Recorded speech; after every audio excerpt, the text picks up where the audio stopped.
Welcome students. Welcome the students of CST EC department second year. Today we will learn Thevenin's, Norton's and maximum power transfer theorem as a network theorem. So first we will analyze. First we have to analyze by using a very common circuit. So we need to understand what is Thevenin's theorem. We need to analyze it by using a very common circuit, very simple circuit. Then after this class, Tuesday, I will show you 4 problems on circuit theorems. No, this Thevenin's, Norton's and maximum power transfer theorem. See, a circuit may consist of 2 sources. One is dependent source, one is independent source. This V1 here in this circuit is an independent source because the value of V1 depends on the source voltage only.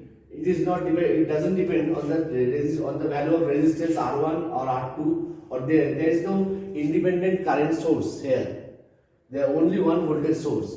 So how one by one we will learn the step how to calculate Thevenin's current. There is a load resistance. You are asked to find out how much current is passing through the load resistance. How much current is passing through the load resistance. So in this case, first step number 1 is open circuit the load. Load is getting open circuit means the voltage is getting generated in the open circuit, that is called open circuit voltage, VOC.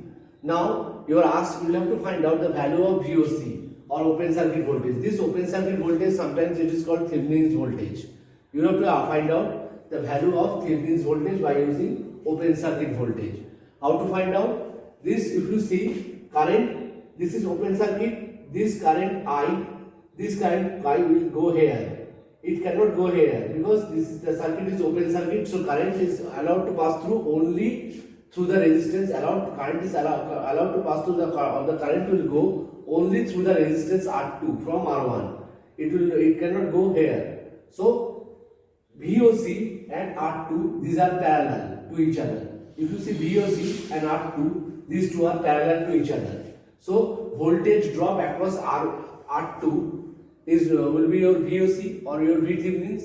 That means VOC equal to I into R2, and that same I is passing through R1 and R2 respectively. So V1, this is a loop. This is a closed loop. This is a closed circuit loop. So V1 is connected with R1 and R2 in series. V1 is connected with R1 and R2 in series. So V1 equal to I into R1 plus R2. So V1 equal to I into R1 plus R2. So I is equal to V1 by R1 plus R2. You have calculated. Now you know VOC. VOC is I into R2. So I is equal to, so instead of I you can write V1 divided by R1 plus R2 into R2 is equal to your VThevenin's. That is your VThevenin's. Now your second job is to find out the Thevenin resistance, RTH. What will you do for that? You will have to open circuit. You will have to short circuit the voltage source. Is there any current source? If there is any current source, you have to make it open circuit. First, you have to short circuit the voltage source. Short circuit the voltage source. If there is any independent current source, make it open circuit. So we have short circuited the voltage source. Now looking from the right side, R1, you will have to find out whether R1 or R2 are connected in series or in parallel. Suppose the current is going in this direction, so there will be a branching of current, this like this. So R1 and R2 both are in parallel. R1 and R2 both are in parallel because the current is going in this direction. Will do a branching. Because the current is going in this direction, there will be a branching of current when this current is passing through R1 and R2. So when this current will go through R1 and R2, or this current is passing through R1 and R2 respectively, there will be a branching of current. There will be an incident called branching. So branch, that means R1 and R2, same current is not going through R1 and R2. Here the current is different because R1 value is different. Here current is different because R1 R2 value is different. So R1 and R2 both are in parallel. So R1 parallel with R2 means RTH. Now you have got RTH, you have got VTH. The formula of load current is VTH divided by RTH plus RL. Very small problem, but the thing is, the thing that you need to understand is that in all the cases, circuit may be clumsiest, circuit may be complex. I will show you 4 circuits related to Thevenin's, Norton's, and maximum power transfer theorem. Both are correlated with each other. So circuit may be different, circuit may be clumsiest. You need to understand how to find out the open circuit voltage if you are going to find out Thevenin's current or load current. You are asked to find out, first you have to find out the open circuit voltage, then you will find out the Thevenin's resistance.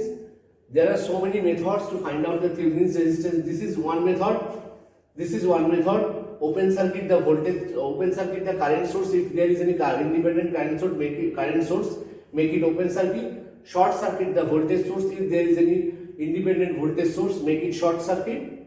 Then find out the R1 and find out the Thevenin's resistance. That is here. That is R1 is parallel with R2 because this is a simple circuit. Circuit may be clumsiest. If the circuit is clumsiest, you will have another method to find out the Thevenin's resistance or RTH. We will discuss the method in the next video when we are going to discuss about Norton's theorem. Now the theorem is very simple, very small. This is the value of load current VTH divided by RTH plus RL. Only thing you have to find out the open circuit voltage. Here in this fashion, open circuit voltage is parallel to R2, resistance R2. So drop across the resistance is your open circuit voltage. Voltage drop across the resistance is your open circuit voltage. So you got VTH, you got RTH, RL is given to you. You can easily find out the current passing through the load. The current which is passing through the load, the current which is allowed to pass through the load, you can find out the value easily. This is Thevenin's theorem basic. Now we will go in the next video. I will give you an idea about Norton's theorem, how to find out Norton current that passes through a load resistance.